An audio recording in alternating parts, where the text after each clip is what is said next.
this tweet. Starting to think that Donald Trump may not be a good president. All Listen, right. as much as we hate the guy, you have to give him props for becoming the president. I love the guy. Just the things he says. I swear to God, I'm like you're a gangster. The fact that you can stand in front of people, and start a sentence and not know where it's gonna finish, in front of like millions of people, and be proud of what you're saying. That's just so funny. The funniest thing he said was when he was accused of putting his son and daughter in like appointing them like high positions. You know what he said? He's like, well, didn't God appoint Jesus to a high position?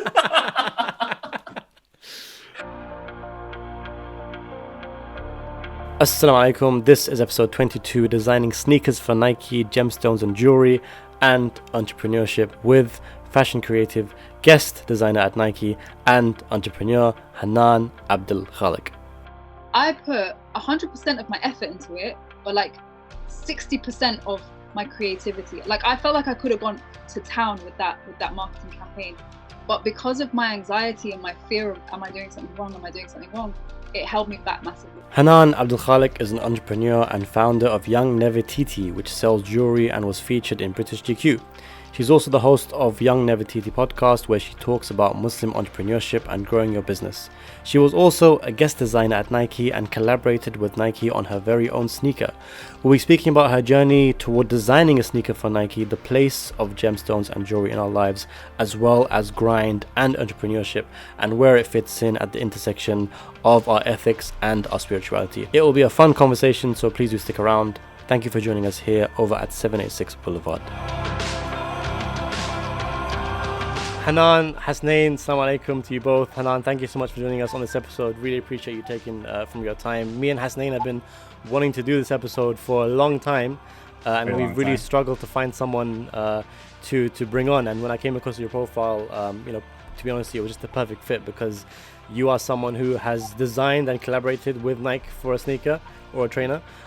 So I just think it's I think that's such an interesting conversation to have with you. You did kind of preface and give a bit of a disclaimer on WhatsApp to me by saying you're not actually a traditional sneakerhead. So me and Hasnain might geek out over some random things over this next hour or so. So just ignore us if we do, and call us out if you feel we're being a bit too materialistic. We had this episode with Zahid MA. I want to say about episode 5. We're on episode 20. This is episode 22 now, 23. 22. So it's been quite good, alhamdulillah. Episode 5 with Zahid. And we went on for an hour and a half talking about sneakers. But hopefully in this episode, we'll also talk about gemstones and jewelry, which, Hasnain, me and you both are also very interested in. And Hanan also deals in, and Muslim entrepreneurship, which is an important thing to talk about. I got my ring too. So let's start off by asking a bit of an icebreaker question, which is, what are your favorite 3 sneakers right now, and why? So Hanan, I'm going to hold you off. I'm going to start with Hasnain because he's like on the edge of his seat, and he wants to show off. Go for it, Hasnain. I'm going to show off because I recently had some pickups. I didn't know we were supposed to bring them. I'm not bringing. I haven't brought mine. Ignore him. He wants to show off. Okay, I want to see it. I picked these up. Jordan 5 Fire Red. Is that Fire Red? Nice. No, this is the cements. Oh, cements. So that's like nostalgia right there. The reason why I picked this up, it's a childhood memory. I couldn't afford these growing up. A lot of the kids had these. I always wanted these. And I'm in a place today where my goal is to have one pair of every Jordan from 1 to like 22. From 1 to 22? Yes. The Jordan Air high tops, right? The red one. What is, I don't get it. Like, oh my God. I don't get the hype. Honestly, genuinely, they look ugly. I'm sorry. I'm just being very, very honest. They're buttons. Like, I don't know why everyone loves them. And like all the bloggers are going to town on them.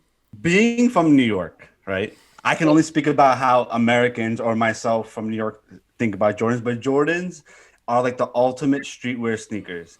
So regardless of if they're ugly or not, Jordan makes each sneakers into different colorways so that it can fit whoever's style it is. I don't like them, but I do like Jordan Shadows, which is the black and gray combination or the black and red combination. The high tops, I don't want to go into like the history of the high tops because I don't personally know, but it's basically the style here. It's like the high tops, like like to go up to your ankles and then have your jeans in them if that's what you're trying to get at. It's just the style here. To me, sorry, Hasnain, to cut you off, and sorry to school you on your own history, but to me, anything that Michael Jordan played in is iconic, because to me, and this is my own perspective, what to me it represents is not just, it's to me it's not about the hip hop scene, it's not about being flashy. To me, it's about a sense of achievement, because he was the best player that there was at that time, right? So when you wear, I know it sounds really trivial when you say it out loud, but when you wear something that he's worn on the court, you feel that energy that he had, that will to carry on, that will to win, which I think is really inspiring. So that's how I see it personally. That's kind of like my own perspective. Okay, Hasnain, your second pair. Go on, show them off. I haven't worn these yet. What are those? Jordan 2s. Jordan 2s. What's wrong with you? What do you mean what's wrong with me, bro? Jordan 2s these are classic. No one wears them. Are you kidding me? Everybody here wears them. All right. These are phenomenal. Look at these. They're fresh. They look like you got them from Clocks. All right. What's your third fresh pair? My third pair are my cause. Jordan 4s. Oh, you're Jordan 4 cause? Oh my god. I don't even ask how much those cost. Hanan, go on. I feel like you've got an interesting answer to this. What's your favorite pairs of shoes right now? I had to write them down. So mine are Yeezy Adidas Boost 700 Inertia, and then the Yeezy Boost Wave Runners. I love the Wave Runners just because of the colors that I use, the combination of colors. And then Nike Air Max's 270s. Okay, beautiful. I love that you mentioned Yeezys, because I think I definitely... I hate Yeezys now. He hates Yeezys. I love them. And the thing is, for me, I love the aesthetic, but for me, it's like a love-hate relationship with them, because the problem is that the kind of vibe they give off is one that you are someone who's flashy or showing off. It's like wearing Gucci trainers. It's like it can be too loud, but for me, I just love the aesthetic. I love that chilled out aesthetic. I love the design of it. And the way I kind of look at things now is that it's not about shoes that I like. It's about shoes that best represent me. So I might love a pair of flashy Jordans, but is that the kind of shoe that I as a person would wear? I don't really know. So that's kind of like where I'm at right now. And I think one thing that's very interesting to kind of talk about and think about is, leading on from that, is what our footwear actually says about us. And I feel like this is such a deep and interesting conversation because, Hanan, as you know, growing up in London, what you wear on your feet, it says a lot about you, especially when you're going to school. I feel like this is why I feel like I'm the worst person for these questions. Because when I was younger, I was big on trainers. I was big on just getting the newest stuff and whatever that might be, not just in trainers, but like boots or coats, jackets, bags, all of it, right? And I've personally gone on a journey because I was a little bit of I was an impulsive buyer. Like, it was a real thing. I've been there. There's a problem, seriously. As young people in London, it's true, because if you think about other cities around the world, you can go out in your pajamas and stuff. No one really cares. No one cares in London either. But the point is, people take pride in their identity here. Like, people take pride in what they look like, their style and expressing themselves. So, I've heard a lot of my friends back when we were younger would be like, yeah, I'll go broke buying the new clothes. It's just stupid, And so as I've grown older and appreciated, and obviously as an entrepreneur and all of these things, I've actually appreciated the fact that I had to stay away from that stuff. I literally just stopped looking. I stopped buying. I stopped looking at everything because I love it so much. And it was, I was trying to fix a disease, essentially, a disease of the heart. And so before I would definitely judge people by their footwear. I was like, oh, why are you wearing that though? And then as I got older, I was like, no, that's not it. It's not about what you're wearing. It actually doesn't matter. Ultimately, I don't care at all. I have to say this with my chest, it's embarrassing, but for a whole year, I wore these Primark men's trainers for non-stop because they were comfortable, they did the job, and they were simple, and I went with that. So although there's a lot tied into it, your identity and I think for me now, I don't look at people in that way. Although there is such a respect when somebody walks in with a good pair of trainers. I'm so glad you said that, because for me, growing up, I was definitely in that as well. It's you're making a bit of money, you're earning very, objectively speaking, looking back on it, your first job, you're not earning a lot of money at all, but back then it feels like a lot of money.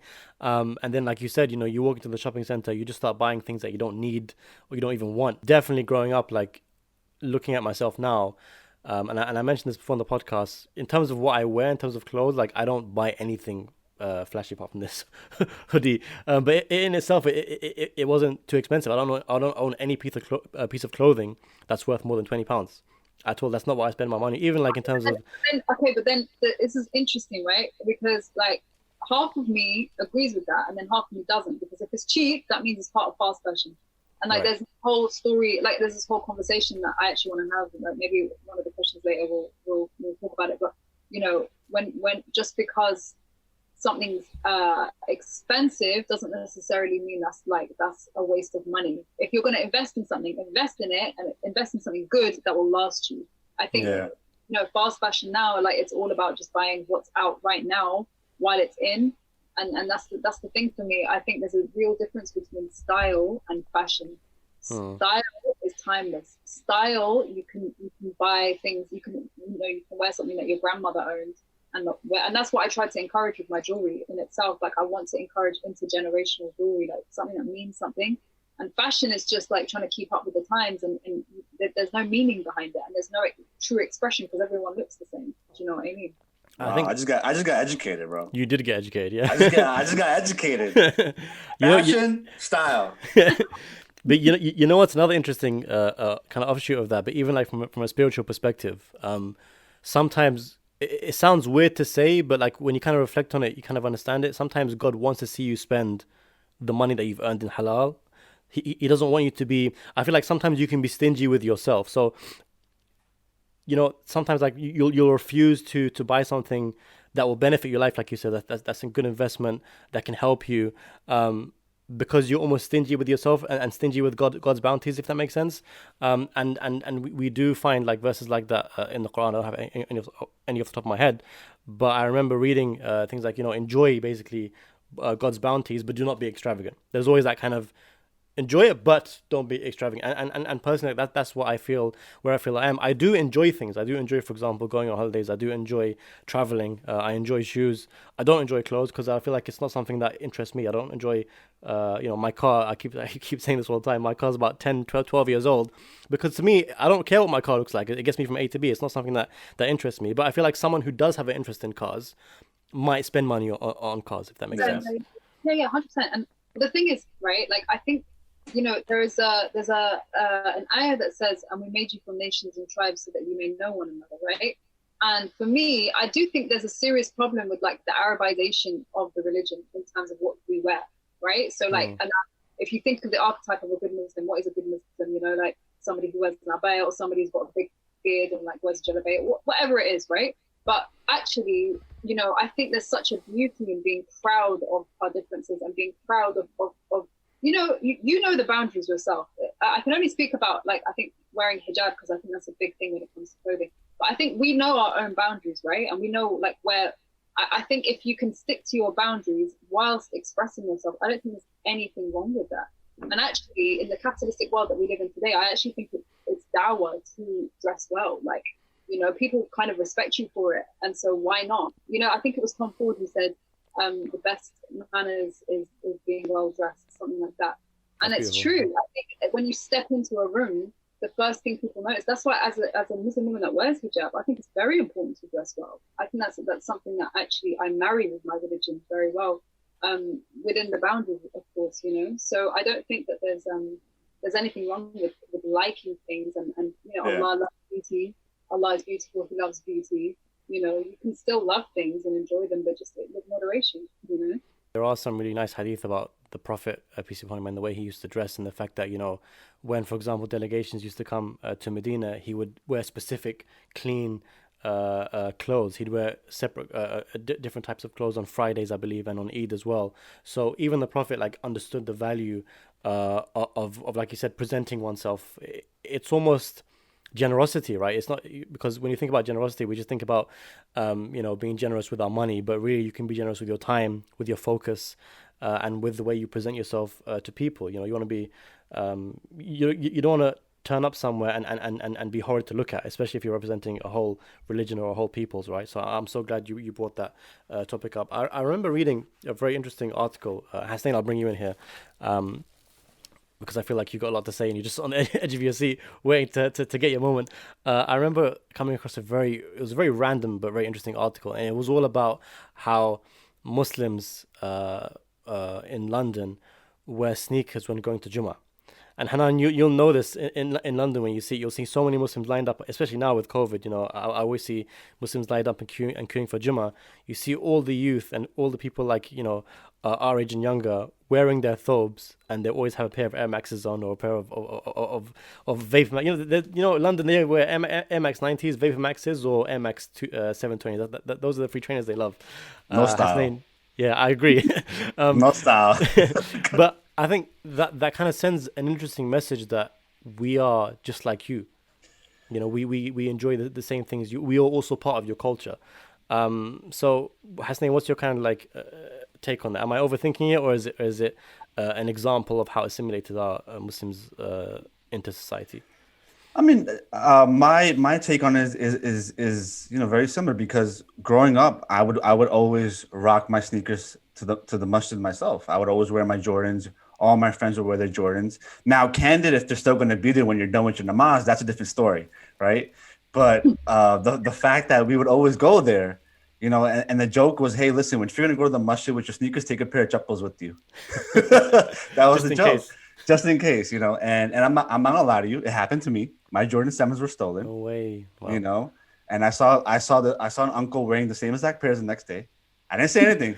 I just moved on. But as we evolve, nowadays, I think you want to wear like the most comfortest things to the masjid. And usually, like my Ultra Boosts, I would put them. They're my favorite pairs of sneakers that I own. I own like 6 of them. But they're at the bottom of like the totem pole of like my collection, right? Because they're my everyday shoes. I put them like maybe a little bit above my Yeezys, but you know, they're at the bottom somewhere. That's what I wear to the masjid, and you know, they didn't get stolen. But as we evolve, I think we're moving to more of a comfort society, where before it was just like you're gonna be wearing your Jordans and they're gonna be uncomfortable. You're gonna be wearing like your Converses and they're gonna be uncomfortable. And now, as we progress, it's more about like, you know, putting your Gucci slides on and going to the masjid. Or, you know, instead of your sneakers. I don't know what message you attend, bro. But you know, I'm so glad you mentioned that, and I was really shy in the beginning to honestly about speaking about my latest pickups. But the way I've kind of re-envisioned the way I look at footwear, and you know, Hasnain, I love sneakers. You know, I would love to own them all, right? But for me, like, I've basically transitioned, as you know, I mentioned this a million times in the podcast.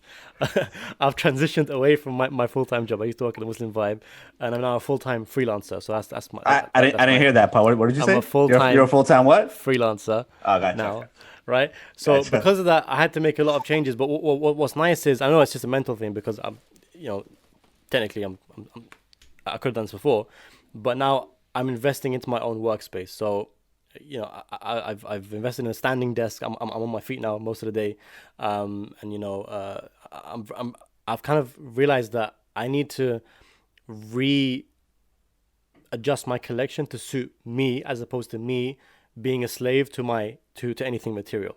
So, for example, it shouldn't be a case of where, oh, I want those Jordan 5s because they look nice, and I'll do anything I want to buy them.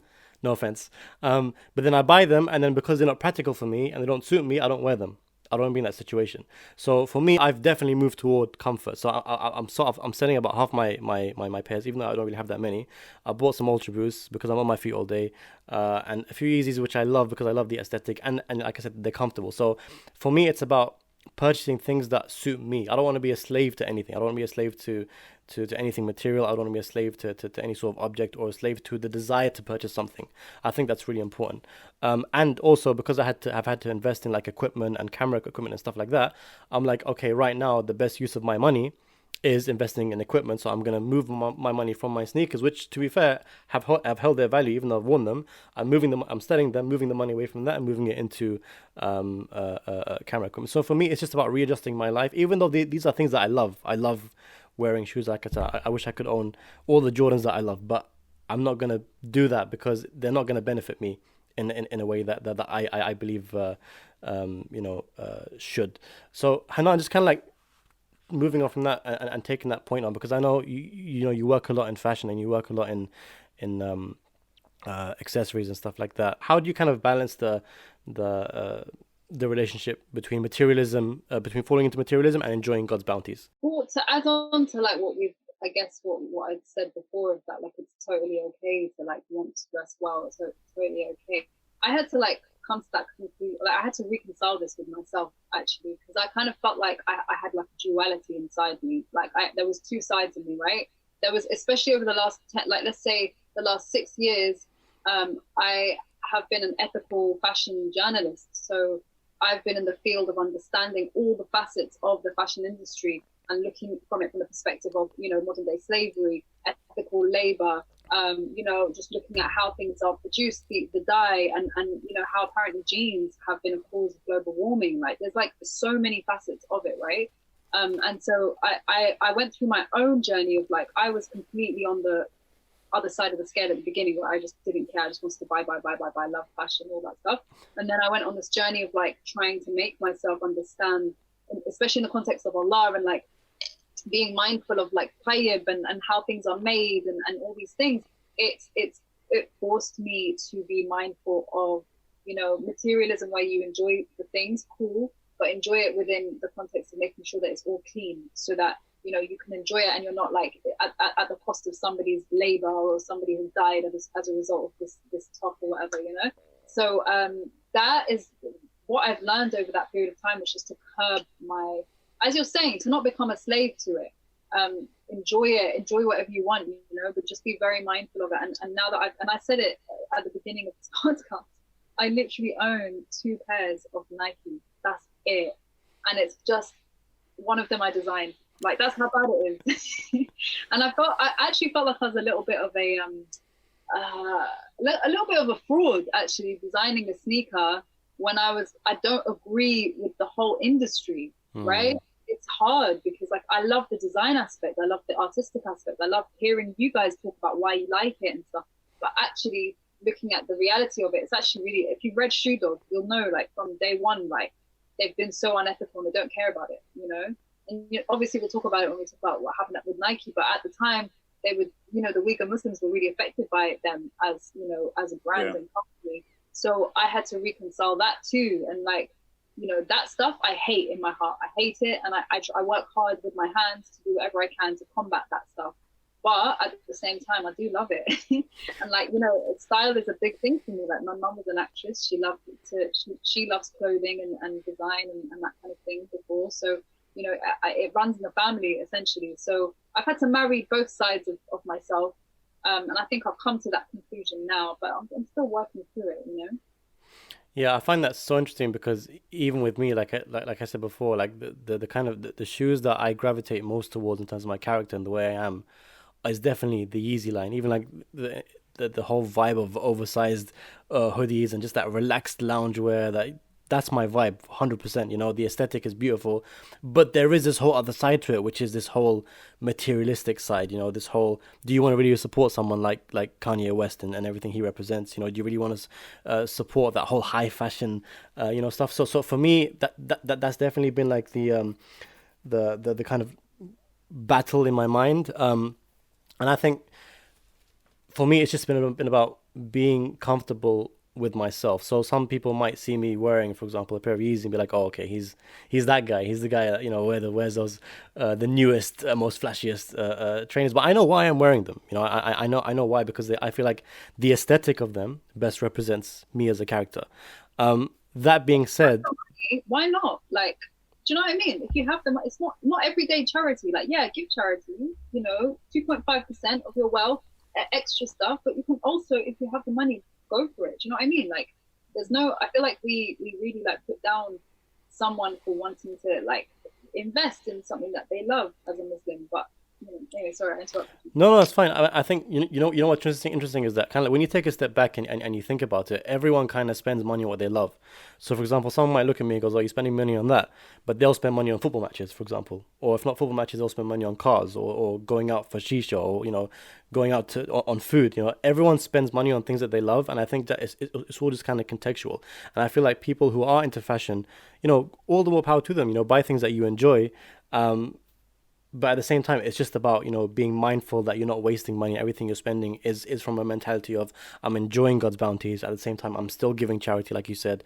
I'm still investing in myself. I'm still being smart with my money. Not like we were when we were young. When we go to I remember I used to go to JD Sports and just buy everything, which is not a healthy mentality to have. But there is a more important conversation, which I'm so glad you brought up, which is about the ethical side of fashion. And unfortunately, whether I like it or not, whether Hasnain likes it or not, Nike, Adidas, they're heavily involved in this whole you know you call it almost slavery. The fact that we Muslims are being forced to make things that we wear. And it's not just limited to those two brands. It's the brands that we see all around us. Even Apple, I believe, is kind of implicit. Yeah. So yeah. So my question is, how much can we really avoid it? Can we? Because I feel like to an extent you can't avoid it, because even if we move that whole conversation aside, the society that we live in, be it the UK or America, is a society that we're comfortable in because it's built on the backs of other countries who are lesser, who are paying other countries less money or we're oppressing other countries in certain ways so that we are able to live a fruitful life, be it through America bombing other countries, be it through America, suppressing other countries. The UK do the same thing, or like literally like paying Bengali kids close to nothing to make clothes that we can wear and enjoy. So like, can we actually avoid it? Is it something we can avoid? How conscious should we be of it? Well, look, I mean, when I was doing my campaign, right? I don't know if we're supposed to mention the Nike thing yet, but I'm just going to mention it because Go for it. say. But when I was doing my campaign, I didn't get any support from the Muslim community, and I didn't expect to, because at the same time, the Uyghur Muslim thing just came out, right? It was like the worst time for it to come out. And to be honest, the way that Nike dealt with us, like they kind of let us as creatives, we were on our own. Marketing, we didn't have any budget. We had to do everything on our own, which is, it was creative. It was amazing to be innovative, but actually, we weren't supported in the way that we should be. And especially me as a Muslim woman, I was taking all of that burden on me, especially as I talk about ethics. Like ethics is a huge part of my life's work. So it was really hard to reconcile it. And in the end of the day, like a lot of my friends were sort of telling me, like, for you, these people that are kind of going on about your campaign and and working with Nike are the same people who are buying from Nike, that they're actually, they've got Apple phones, they've got all these things. But I do think that it's one thing buying from them, in your private life, and it's another thing publicly sort of supporting them. And I think that was what I had to reconcile with, because I don't agree with all that bullcrap that they're up to. Do you know what I mean? Like, I don't agree with any of that stuff. But it is virtually impossible to avoid it. Like, even within the industry, as a business owner myself, it's so hard to navigate it without, falling into the unethical side. It's virtually impossible because it's all around us. Every facet in some regards is going to be unethical. And that's why for me, my biggest dream as a business owner is to have enough money to have my own factories so that we become production houses and we won't we're not the middlemen cutting someone off. If you think about it, in the global south, that's where most of people's, that's where the talent is. You see all these big fashion houses, right? In the ateliers, that's where like all the designers are and the cutting and the seamstresses, and they all know how to do it. But actually, the mass production is done in the global south, and they're actually incredibly talented people. But because they don't have the tools or the funds to empower themselves, they are being taken advantage of. And so I think it would be amazing to kind of be that person to bridge that, between the major fashion houses and the factories, to empower the people in the global south who are the real talent. But what we can do on our day to day, I do think that we can actually avoid it. Like, curbing it is a psycho-spiritual problem. Like, it's curbing our sickness of wanting more, minimalism. It's actually, there are so many ethical brands coming out now, so it's almost like we don't have the excuse that we used to. Yes, ethical and organic and things like that, sustainable, they are more expensive, but as we said before, H&M, that I'm pretty sure any one of our tops, they'll get ruined in the wash a couple of times. We'll chuck it out, we'll get another one. That's what fast fashion is, right? So it's better to get something that's going to last you for longer, maybe Uniqlo or one of these ones, and you don't have to buy as much. But it is virtually impossible. And I don't think we're all part of the problem. I don't think anyone can point a finger here. Like we're so steeped in the culture. It's virtually impossible to avoid it. But we can reimagine a better future, and we can start working bit by bit, each of us, to make it better. 100%. Profound. That was deep. That was deep. She said deep, a lot of deep things so far, bro. I know. I'm really happy we got her on. I know. I'm like thinking back on like the beginning of this. I'm like, damn, yo, it's like, what are all the jokes at, man? It's like a serious conversation over here. Can we just remember that you started the episode by showing us a pair of Jordan 5s? That's how we started. Yeah, I gave the mic to you in the beginning, and that's where you tried to take us for the rest of the episode. All right, so I gotta get into my deep mindset. All right, cool.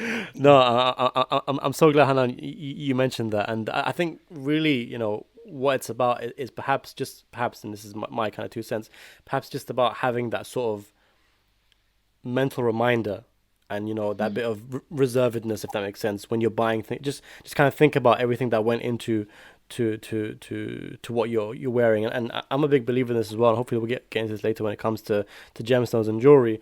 But I feel like everything that's created has a sort of energy to it. For example, when you're wearing something, if it's been made in a way where it's someone's under pressure and not being paid well, you'll feel that energy when you wear it. Personally, I'm not saying there's any sort of I'm not even saying there's any sort of Islamic perspective on this. There might be, maybe in Sufism for sure, but like that's definitely kind of the way I see things. And I think it's honestly just about that mental awareness. And before we continue, can we just talk about how we both wearing the same NASA top? You mentioned it when we before we started. Hasnain, you flop, bro. Hasnain, any thoughts on Hanan's very deep perspectives? I don't know if I can go any deeper, but going back to what I previously said, it's all in moderation, and it's all about being God conscious when you pick up something.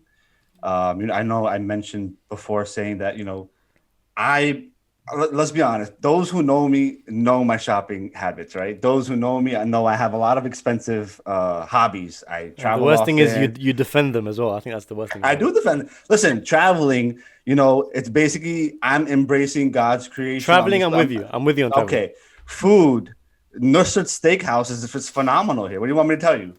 It's bad? It's amazing. It's amazing. Sneakers and clothes. Listen, when it comes to clothes, I'm and we can speak about this later. I'm all about buying more expensive clothes because you're only going to need one of them and they'll last you a long time. So for example, I'm not here to show off, but I will go and buy a $300 pair of jeans. What is that, like 260 pounds? Yeah. Something like that. But they'll last me 4 years, 5 years, instead of me going to I don't know, Zara and getting a $30 pair of jeans. It's true. But they do last longer. They'll rip. Yeah. I'm with you on that. Yeah. So for me, that's how I look at it as if you're going to spend money on something and just buy one of it and then don't touch it for like 4 years and it'll last you. So if you divide it up that way, that's that. My other comment was, and we spoke about this last time as well, ethical clothing versus unethical clothing. You have to understand statistically, and I forgot where I read this, but if you look at the amount of possessions most wealthy people have, it's actually not a lot. The people who buy a lot of it are the people who are basically not the 1%. What I mean? So that's why it's hard, in my opinion, for ethical brands to take off, right? Because they do cost more. But the thing is, the people who are constantly shopping, they're constantly at Zara and H&M, and the middle class or the upper middle class or the lower class are the ones who are buying it and are in need of cheap clothing. Right. So as long as that dynamic in this world is still going to happen, and the bottom are going to be stuck at bottom while the wealthier get wealthier, unfortunately, it's going to be very hard. And we have to take a step back before you even look at anything God conscious or don't buy Apple products to this, that, and the other. We have to look at our society and be like, listen, we are systematically put in a position where we have to basically stay this way for a while, So once that changes, everything else will come into place. I think that is not it's a beautiful point, and it's so interesting because like I think we forget that wealthy people, the reason they're wealthy is because they know how to invest capital. So one thing, and hopefully we'll get into this when it comes to entrepreneurship, is when you have money, you can make money.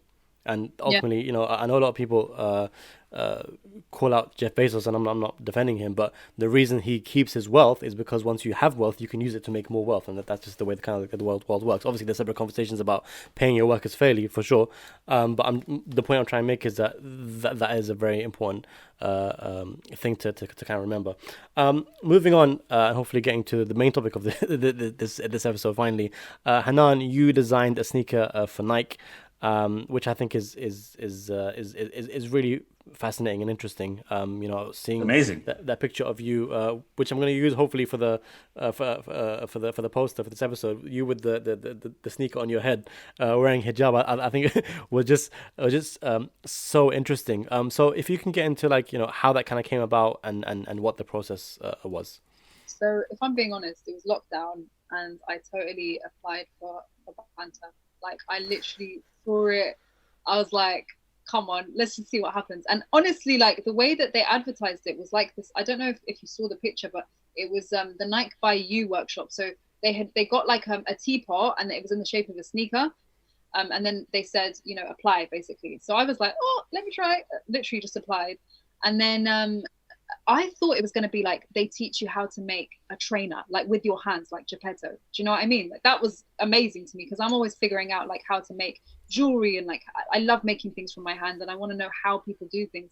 So that's what, in my mind, that's all I thought it was. I didn't even think that it would be online. Like I never thought anyone would even know about it. I just thought it was an opportunity for me to learn. So I apply and then randomly I get an inbox on my Never Titi account and they're like, hi, you've been selected, la la la. And then within minutes, I've been added to this group with like 19 other creatives from London. Hi guys, meet each other, la la la, you've all been selected, boom, like there you go. And then they were like, you've got like 9 to 10 days to come up with the design concept. Once you've done the design concept, then we're gonna take it to our marketing team. If they're all cool with it, then we're gonna take it and you've got like 10 more days for the drop. So then that's where all the marketing and social media and all that stuff. And it was happening when I found out. I literally, it was the most difficult. Okay, I've never really spoken about Nike and my experience with Nike, by the way, because I'm waiting to do it on my own podcast. And like, there's a lot of facets that I haven't spoken about to anyone, even in my community yet. No one like really knew what was going on behind the scenes. But I've never had as much anxiety as I did this particular drop. It was the hardest thing, and I've actually been through a lot of hard things, and it is because of that reason that we were just talking about the ethics and the Uyghur Muslim thing. That was like my biggest struggle. And it actually took quite a few of my friends to sit me down and be like, listen, Hanan, you just have to be selfish right now. Like, you're in this, you're a Muslim woman that's designing a sneaker. There is such a need for Muslim creatives and, people from different communities and ethnic minorities to be at the forefront and have a seat at the table. There's no harm in that. And so I was really grappling with myself. And if I'm being honest, I put 100% of my effort into it, but like 60% of my creativity. Like I felt like I could have gone to town with that marketing campaign. But because of my anxiety and my fear of, am I doing something wrong? Am I doing something wrong? It held me back massively. And I think it was a massive lesson I learned. It was like one of the biggest lessons that I've ever learned in my life. If something doesn't sit right with your spirit, don't do it. But I actually learned so much from the process, and it was a lot of fun. And so, they asked you to come up with a colorway, a design concept, and I went into my heritage, and I thought I was going to go into either like the mental health area, or I was going to go into the running and football, because I play football and I've got a running community. So that was something else that I wanted to explore. And I thought, you know what, a lot of my work is to do with ancient Egypt and Egypt in general, because it's my heritage, and it was honoring my father, Allah yarhamu. So I thought, you know what, let me just make it about that, and let me intertwine it with my brand. And that was that. And then I guess we created it. industry. There's so much to unpack from that. I just feel like you took me on an emotional roller coaster. Yeah, for real. I think, this whole conversation around, how much can you kind of, I don't want to say give up your ethics, but sometimes that is kind of like how we see it, because like I'll give you a prime example, the film industry, which is like me and Hasnain's thing. Obviously I'm more like in terms of like I'm more in the community side of filmmaking. Hasnain's an independent filmmaker himself, but I've always wanted to get into to filmmaking, and we're gonna have this conversation hopefully next week when we get one of the writers of Rami on. But that's kind of like a prime example. It's like, can you be a Muslim in that industry when there's so much like moral deviation around you, and there's so much, there's so much in that industry that kind of makes you question if what you're doing is right. Another one is politics, which I think is a bigger thing. So many Muslims kind of are called out for getting into politics and doing things that other Muslims don't appreciate. Like, for example, let's be real, when you get Muslim politicians who are at the forefront, and we spoke about this last episode, calling for example, for equal rights for the LGBTQ community, which you have to do as a politician, which is important because you're representing everyone, right? And which I'm all for. But at the same time, it's like Muslims will see that as going against your religious doctrine for the sake of something else. But at the same time, and this is like my perspective, definitely, it's so important to be a Muslim in that, because when you get in there, you can help Muslims. You have more of an authority, and even all that aside, it shows that Muslims are part of society. And I think for me, it's more about playing it smart and getting in there. But again, like you said, there are a lot of kind of tough conversations that you have to have with yourself going in there. Hasnain, what's your perspective on this? I applaud you and I'm proud of you for taking that project, because as a filmmaker, obviously film is a little farther along with the Muslims than I would say fashion is, in my opinion. But for you to do that, and we can talk about the mental health and anxiety and stuff like that, but you were brave enough to take that first step, and you're entering a big company, and ethically they're wrong, and we all know they're wrong. But I see you as a champion and a warrior who stepped in, did the best she can, and being invited, people already knew, and the industry already knew how creative you were, and being invited to make something, and knowing that you had a bigger potential and walking away with the lessons is basically the win for you. And I think you, being in that industry, carving a path, unfortunately, it's going to be the hardest for you because you're the first one doing it, or one of the first ones doing it. So it's going to be difficult, but same thing with film. For me, I am very specific on what I do. And a lot of people tell me, like, you are kind of the first one kind of doing it in a specific way. And that's why I'm facing all these challenges. But, it makes it more fruitful and it makes it more exciting for you to do, because, you want to go against the big names, which is what I'm doing. I'm not joining anybody. I am my own name. You are your own person. So that's great. Keep doing it. And inshallah, when Jordan calls you and be like, yo, we're going to make an ethical sneaker, hit me up. I like a pair. I think is another interesting part of the conversation you had, which was, talking about bringing your heritage and kind of like, which goes from your father all the way back. Yeah. And putting that into a sneaker. I think that's so important, because my biggest lesson of 2020, and we spoke about this last episode, is kind of embracing my true self. And I feel like when you embrace your true self and you become your true self, not just here at home, but also in person with people online, in whatever industry you're in, on social media, you excel.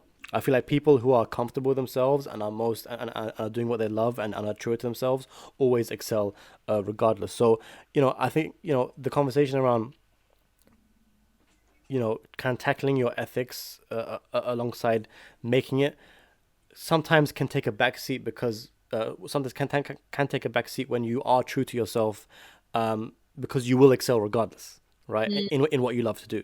Yeah, and none of your kind of morals will kind of fall aside. How important do you think that is when it comes to the industries that we're in, um, both from a creative standpoint and from like an entrepreneurship standpoint? How important is it to discover oneself, to rediscover oneself, what one wants, and kind of manifest that in everything that you do? I actually think this was it was a great lesson because it showed me that you see me, right? I'm one of those people. I'm quite stubborn. Like if somebody wants to tell me what to do, I'm not gonna do it. But if I want to do it, I'll do it. Do you see I'm what the I exact mean? same. And most entrepreneurs are though, because like you've got your own visions. You trust yourself. And one thing that I learned, it doesn't matter if the whole world was telling me, you know, you're fine, you're doing great, la la la. If something doesn't sit right with you, it doesn't matter. Do you see what I mean? And like that's why it's really important to draw up your boundaries and stick to them, especially when you get further and further into these industries.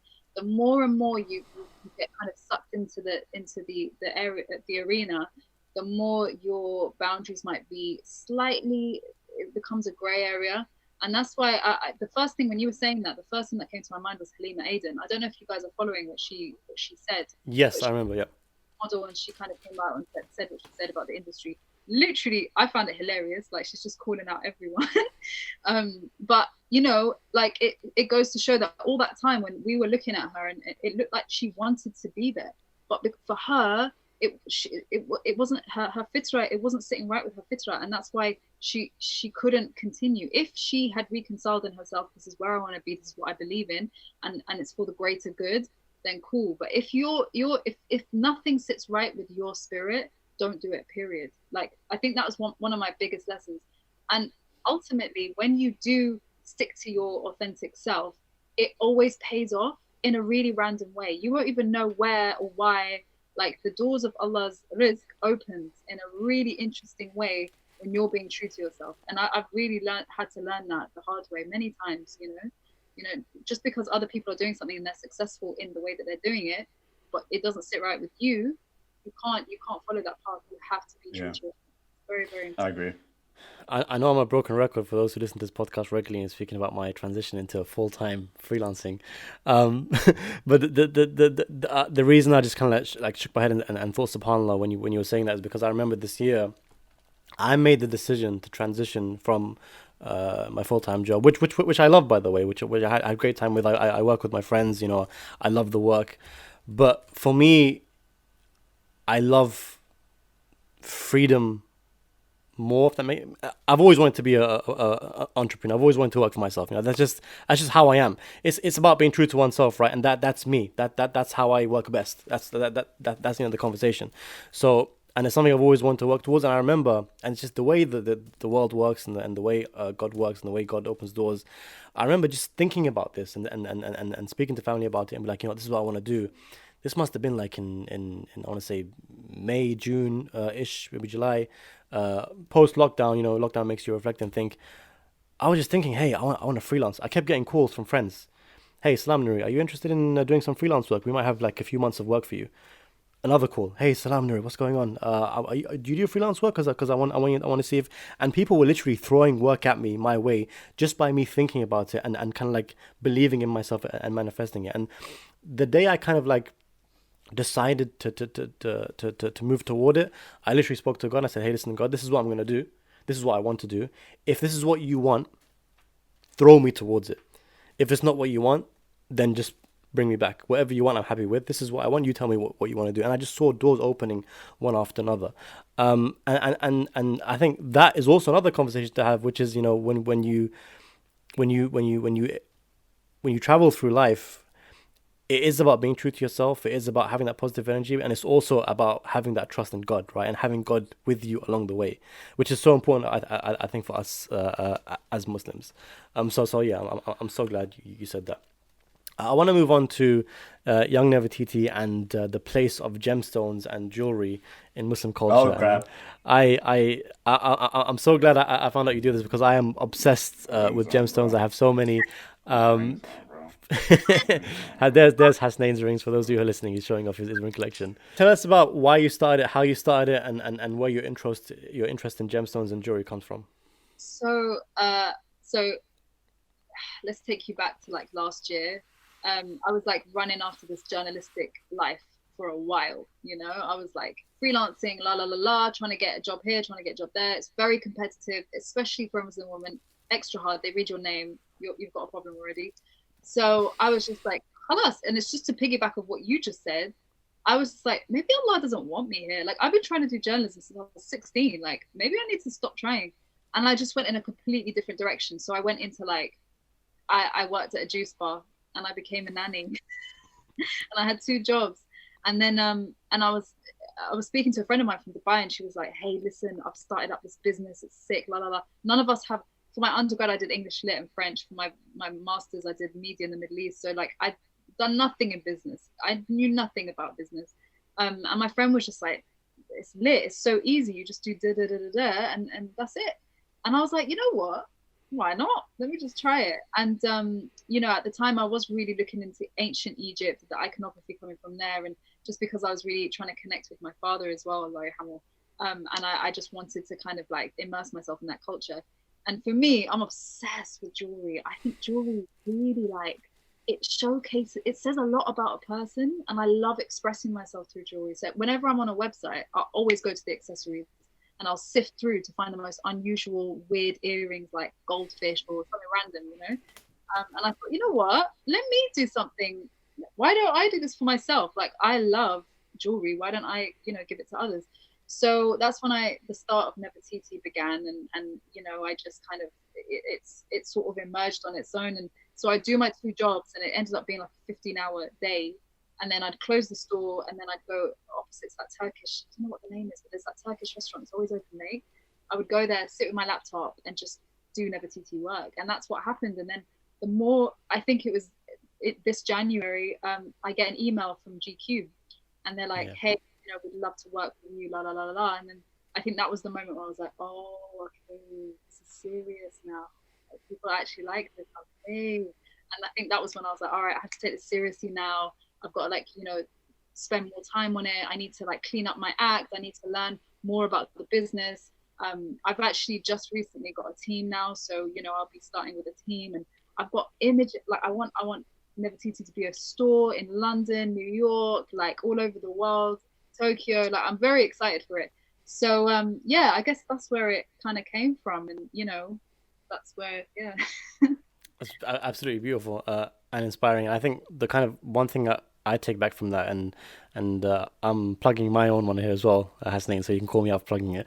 But you know, with Rother Rings, those of you who've been follow this podcast and know me know I'm kind of involved in that too.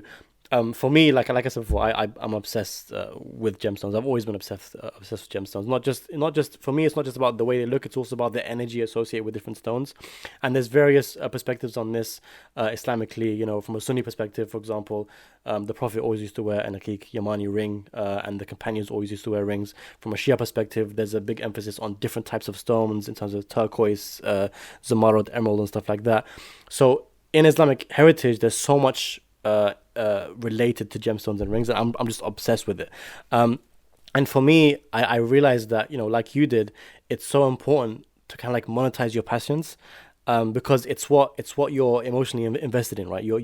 If, for example, you love, so for me, for example, I don't know anything about stocks, so I don't invest in stocks. I love sneaker culture, so I invest in sneakers. Hasnain knows this for me. I invest in sneakers. In itself, though, in a way. Yeah, but as my point is that because I'm always aware of what's coming out and when, Right. and you know, I know what to buy and what to hold and what to sell. That's what I do. Hasnain is obsessed with stocks, and it interests you. So for me, it was like, let me kind of not just monetize what I enjoy, but also provide a service. Because for us, I'm sure you'll know, whenever we want to buy good gemstones, usually we have to travel back to Middle East and pick them up from there, and you know. So I wanted to provide a service where people can come to my site and just literally see a picture, click it, and get it delivered to their house, like no nonsense whatsoever. So that's something I built. So for me, it wasn't just about making some sort of passive income. only, but also about providing that service for people, Right. and giving some joy to people's lives, you know. And I feel like with some crafts, I feel like some crafts are more blessed than others. So, for example, you know, you have hadith about, for example, it's not highly recommended to be a butcher, for example, or to be a grave digger. You have those kind of hadith that exist. But me, whenever I'm like working with rings and working on my collection, working on my store, I feel like it's a blessed job. I feel like it's something that God loves. I feel like there's some crafts that you can involve yourself in that are really blessed by God. So there is that kind of aspect to it as well. Hasnain, where would you say rings and gemstones and jewelry falls into your life, and what does it say about representation of you?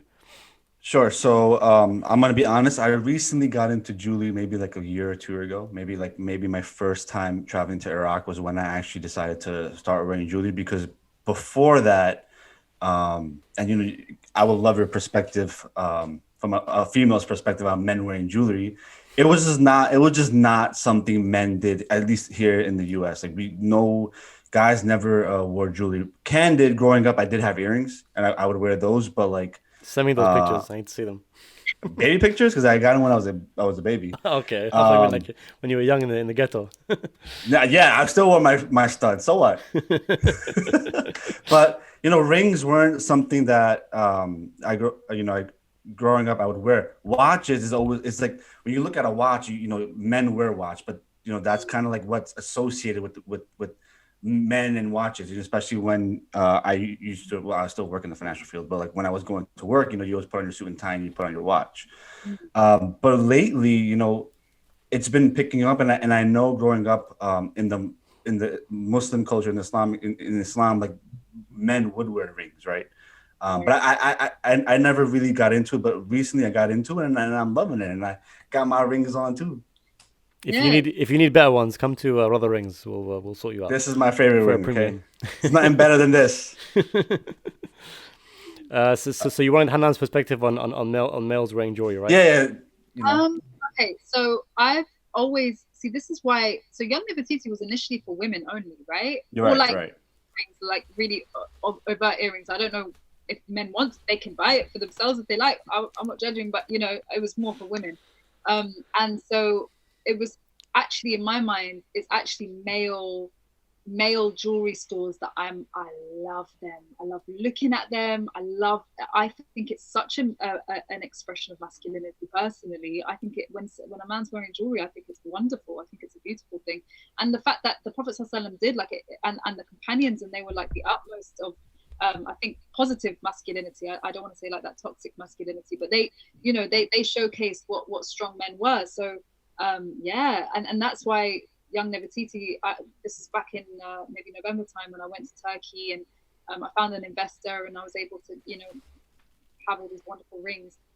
That was when I was like, yes, finally I want to kind of break into the male market, and actually more specifically the Muslim male market, because I think that's a market that's really undersold. Like, not enough people are looking into it, but I know that there are so many Muslim men that enjoy wearing jewelry, enjoy buying it, looking good with jewelry. So as long as it's like, not it's not haram, or like nothing, I just don't think there's anything wrong with it. And in fact, if I could, I would actually be a male only company. Wow. Okay. Really? Wow. Yeah, I really wanted to be, because you know how there's like loads of like magazines, like I don't know, Refinery 29, like all of these magazines that are specifically for women, but they're all created by men. I wanted to turn it on its head and be a woman who's created a company for a man. But yeah, it's something that really I love, and it intrigues me. And even with Nefertiti, I hope to expand it into other accessories for both men and women, and then maybe turn into apparel and see what happens. But yeah, I love it. I think it's great. Just kind of like winding down and moving toward entrepreneurship. I feel like we've spoken about a lot of this already. But I mean, I guess, why did you? You mentioned it briefly about kind of like being true to yourself, but why did you kind of like want to go into working for yourself and building your own business? I've worked in a lot of offices, and I've worked for a lot of people, and I was just tired of people treating me a certain way. just because they pay my wage. Like, Sorry, Hanan, let me stop you there because Hasnain, just a bit of, bit of context. Hasnain still works in the office, and me and Ali's not here today. Me and Ali always make fun of him because he's a 9 to 5, wearing a tie to work kind of guy. So Hasnain, I want you to pay attention and listen to what Hanan has to say. Hanan, go on, carry on. don't get me wrong, like there's a necessity for people to work 9 to 5. If everyone worked for themselves, the world wouldn't move. The world wouldn't go around. But me as a personality, I never do well in like offices or like working for people. I hate being micromanaged. I can't stand it. I cannot stand it. And actually, over a period of time, it does affect your mental health. Like, I've got loads of friends on a group chat, and they're all talking about how when they're at work now, like they're being watched all the time, so they have to be like on the laptop from like 8 a.m. to 7 p.m. I don't think that's natural. I don't think that's like good for us, our spirits, our mental health. So I had like a really awful situation with an employer previously. It was so bad that I was like, no, I'm not doing this again. That's it. I'm out. I can't do this. And then I thought, you know what? If I'm the personality that I'm quite a free spirit as well. Like, I just can't with the rules, especially that you have to be here at some time, or you have to be doing this or whatever, you know. It bothers me. And so I thought I have to find a profession that's going to work for me. Do you know what I mean? Like, obviously there are always deadlines. Even with my own business, you have to have deadlines. You have to like work hard and be strict with yourself. But I don't like it when somebody's given power and they take advantage of you with that power. I think that really bothers me. And especially as a Muslim woman, you know, you're going to find Islamophobia or racism or all sorts of different things. It becomes really jarring. So I was like, what? Like, there's a whole profession where you can be your own boss. What? Okay. I'm going for that. It's scary how much I feel like I'm literally speaking to myself and hearing myself speak, because everything you're saying is everything I've kind of gone through. But I think, you know, one thing that's Hasnain, I'm sorry, I don't mean to step on your toes. I'm joking. We weren't trying to put you down. But the thing is, you know, one thing I've kind of like wanted to mold my day around is that when I go into the office and I open my laptop, I'm not there to do tasks. Like, my day is about, okay, what do I want to enjoy doing today, right? So I have multiple clients that I got to do work for. But for example, I might be like, you know what, I want to edit the podcast today. I'll spend 2-3 hours doing that. Or, you know what, today I want to learn a bit more about videography and improve my skills. Let me do that. Or, for example, hey, I want to write a poem. For example, I'll do that as well. So I don't base my day anymore around 9 to 5. Doing work for someone, and that can be the most positive. You know, you can work for. It's my own perspective. You can work for the best company in the world, but if you don't fit into that cog, you still won't be happy. So for me, it's just about readjusting my life to kind of suit myself, and like I said, be true to myself. But also as well, like, I felt like our time is precious. You know, Allah tells us, "Wal asr," you know, He swears by time. Our time is very precious, and I thought to myself, I'm wasting my good years like building somebody else's dream. I'm not even building my own dream here. And that's when I had to change. I had to say, no, I've got it in me to do. And you know what? When I was ever part of like an organization, I would always get to a point where I would say, I can do this myself. Why don't I just do it myself? You know? And I would always like, not over, how do I say? I wouldn't surpass my bosses, but I would always like just want to do it on my own. You know, I wanted to challenge myself and see if I could do it. So that's another thing, you know? Yeah. If I may jump in here. We have a lot of banter on this. By the way, can I just say, I was called out of my friends for being mean to you, so I apologize in past episodes. And they kept saying, Nouri keeps speaking down to people who are employed. And I felt so oppressive. I'm sorry, man. So just a clarification. I don't hate people who are employed. You do you. The point is to do what you love. Hasnain, listen, for your friends, he abuses me all the time. So please yell at him. But Nouri, you would know, I feel like I embody the best of both worlds. I embody somebody who's employed, and I embody somebody who's also a freelancer, because my full-time job allows me to freelance my films. My films are all self-funded. I do them all by myself. I don't, do anything like that. Basically, in order for me to do what I'm passionate about and to move forward in filmmaking and acting and producing and making videos and stuff like that, I need something stable in my life to fund that. Now, in regards to bad work environment, what like that, alhamdulillah, I never had that in my life. Alhamdulillah, I moved up the ladder relatively quickly to a point where I can, I don't have to, I'm not monitored. I'm not looking in, like being like looked into or stuff like that. I'm basically free willy-nilly, right? As long as I get my work done, I'm good. But in order for me to fuel my passion and fuel my desires to move forward, that fuel has to come from something. And I'm a type of person who I work on a one-man army basis. Like my mindset is like, I'm a one-man army. I'll do everything on my own. I don't need anybody. And unfortunately that can be bad. But that's kind of how I work. So I need like that job to have that mentality. And it's been pretty well for me, and hopefully let's see how far it goes. And, 786 Boulevard needs me. So we do. Without you, we're nothing. Just kind of like winding down, Hanan. I did want to speak about your podcast as well, but I think we should wind it down. So just very briefly, tell us about your podcast and people who want to find it and find your work generally and find you online. Where can they find you? Okay, so the podcast is called the Young Never Titi Pod. I initially wasn't going to call it that, but I actually, because for me, as I say, like Young Never Titi. What does Young Never Titi mean? Because I can't. So Nefer Titi, she was a pharaoh, and right. she was a pharaoh in which Egypt was at its most affluent time. And so I kind of, back when it was for women, it was about like, that we're powerful beings. And also when I was at my juice bar, I used to always have like eyeliner, like this staple eyeliner. So all my colleagues used to call me Nefertiti. So it just stuck, and I just thought I'd go with that name.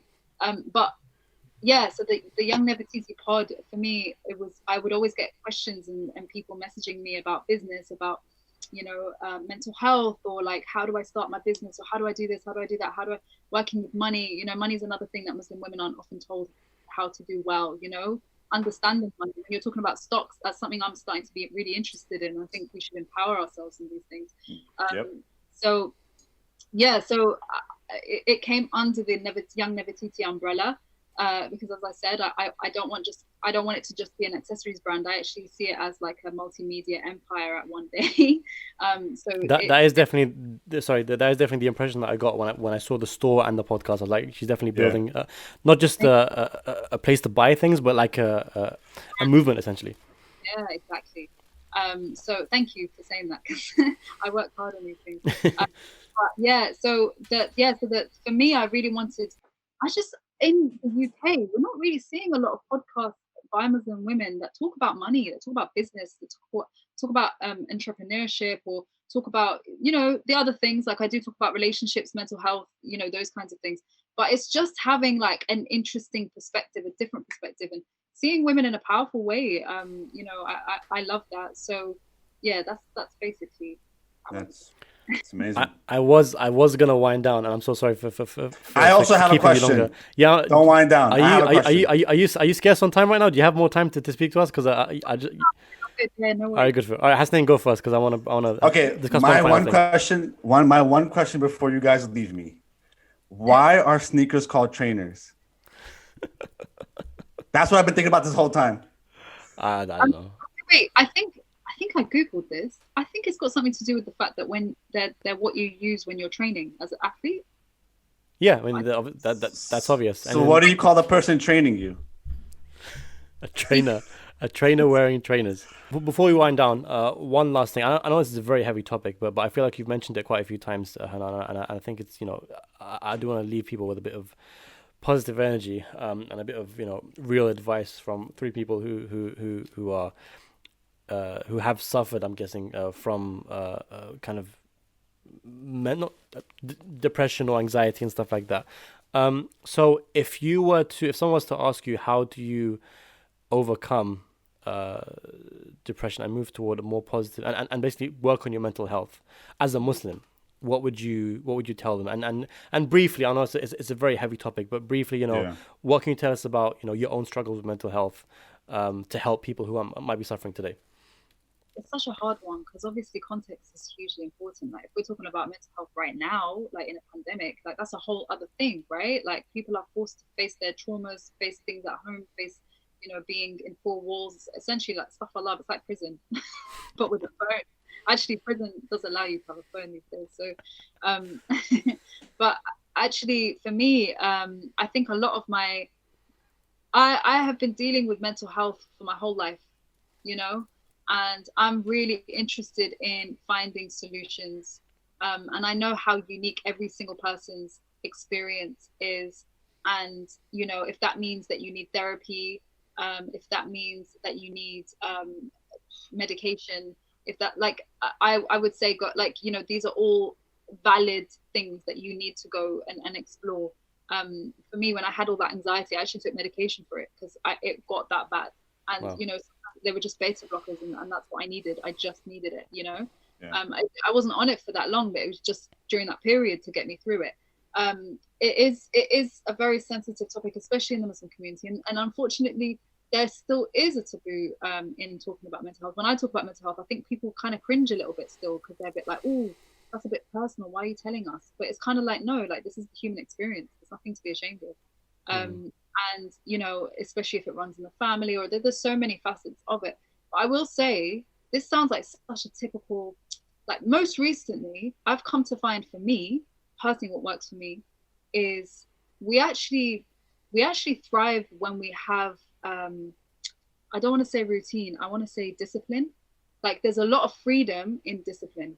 So, like, in the Islamic perspective, like, adhkar, that's super important.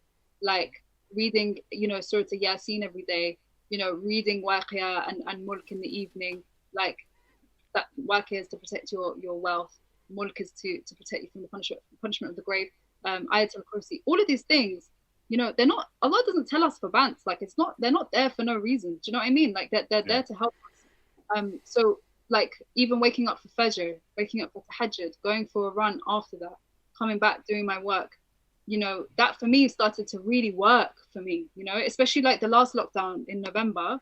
I just decided one day, I was like, no, I'm gonna try and be disciplined and see where it takes us. And I actually did a halaqah about this, about consistency. As Muslims, we really struggle with consistency, and I think that's where we go wrong, because to nourish your spirituality and your spiritual heart and your mental health, because I think they're all interconnected in some regards, it takes consistency. Allah loves, like, small consistent deeds all the time, and completing those deeds. So, you know, you can't expect your mental health to flourish, you know, when you're not doing the work. But then again, there is a catch-22 with that, because sometimes those who are suffering with depression just can't get out of bed. They can't even pray, like, they can't do anything. And I think that's when assistance of the biological effects of it, you know, mental medication, talking to someone, there's so many, you know, things to consider and take on board. But I will say what's helped me most recently has been discipline, and even things like fasting. I started to curb all the things that were out of control, and I felt more in control when I was doing things like curbing my soul, and trying to kind of curb what my perhaps my desires. And, you know, like, you know, obviously sleeping late, waking up late, you're obviously going to get depressed through those things, you know, like, there's so many aspects. I don't know if that answered the question, because it's such a big topic, you know. Yeah. But Yeah, for sure. I didn't want, sorry to interrupt you. I didn't want to, like, just throw it in at the end, but because you mentioned it a few times, I feel like it's the vibe of the conversation, right? We're here. Let's kind of go for it. There was a really Hasnain, I'm going to ask you the same question as well, because I know you've been a bit more outspoken about your mental health last episode. But there was kind of a really interesting clip that I saw from Imam Sahib Webb, who gave like a 1-minute quick sermon on his Instagram. And he was like, people ask me, hey, if I have depression or I have anxiety, does that mean my faith is bad?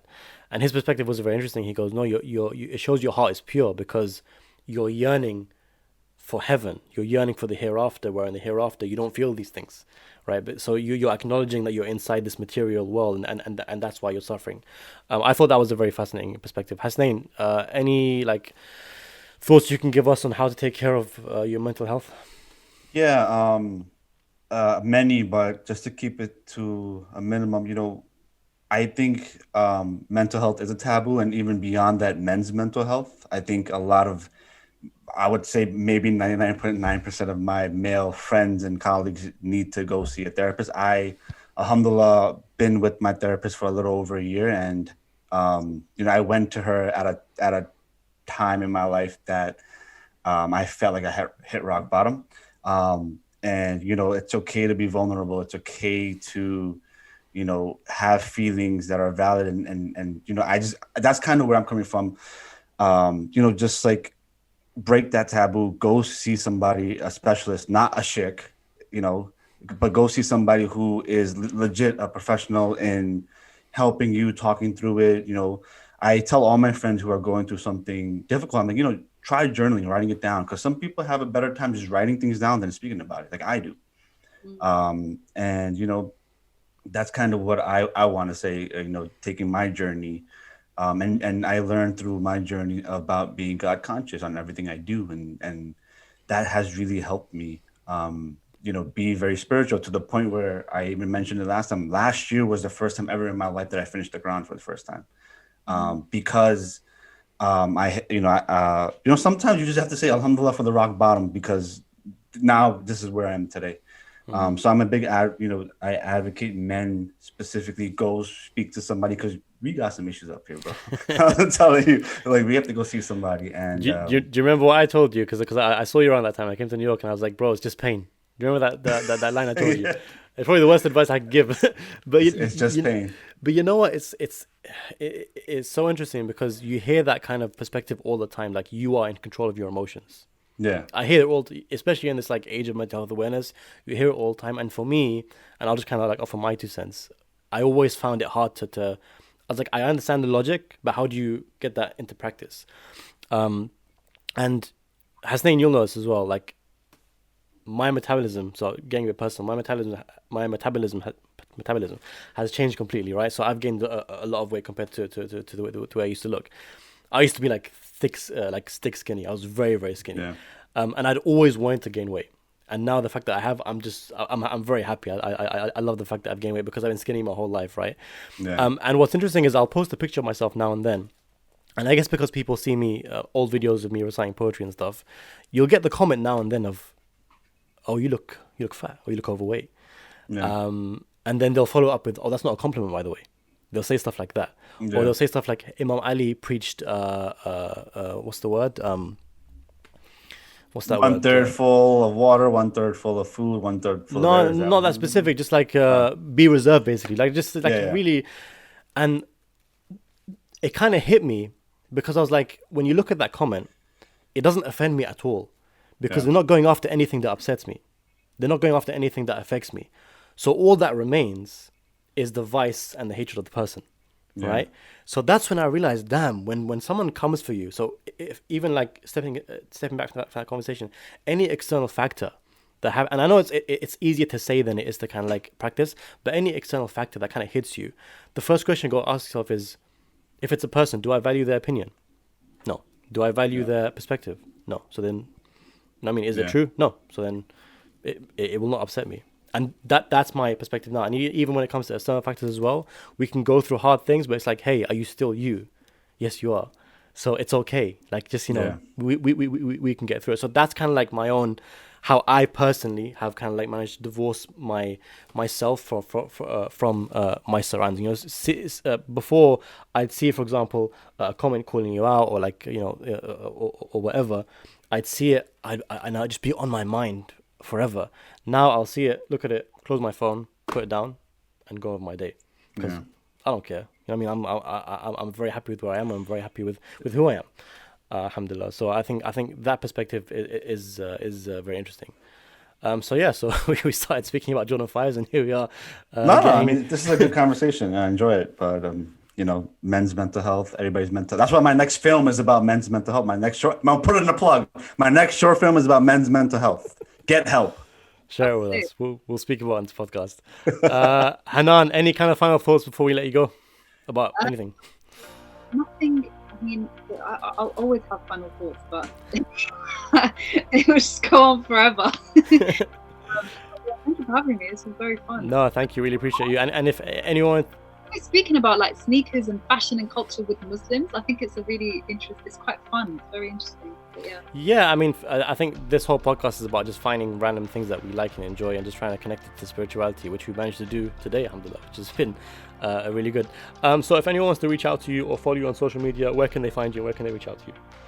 So I have an Instagram and Twitter called Hanan, I think. Just started Twitter now. I feel like there's like just mad kids on Twitter, so I'm trying to learn like what I'm doing with that. And then I've got TikTok and Instagram and the other Instagram of Young Never Titi, and then the Young Never Titi pod. So yeah, they're the two main ways to reach me. I do have a YouTube channel, but I haven't really looked at that for a long time. There's too many social media at the moment. So. We have a YouTube channel too. We have a YouTube channel. Plug, follow us, guys. Hanan, thank you so much. Really appreciate your time. Thank you so much. And that was a very inspirational conversation with Hanan Abdel Khalek. Hanan, thank you so much for joining us. It really was inspiring to hear you speak, and we had many interesting, inspiring, motivating, and almost emotional conversations. So thank you so much for joining us here at 786 Boulevard. For those of you listening, if you enjoyed this episode, please do share it on social media, share it with your friends and family, share it with whoever you feel may benefit, and do not forget to subscribe to us on all platforms. We are on Apple Podcasts, Spotify, Anchor, and YouTube. Thank you for joining us here over at 786 Boulevard. See you next week.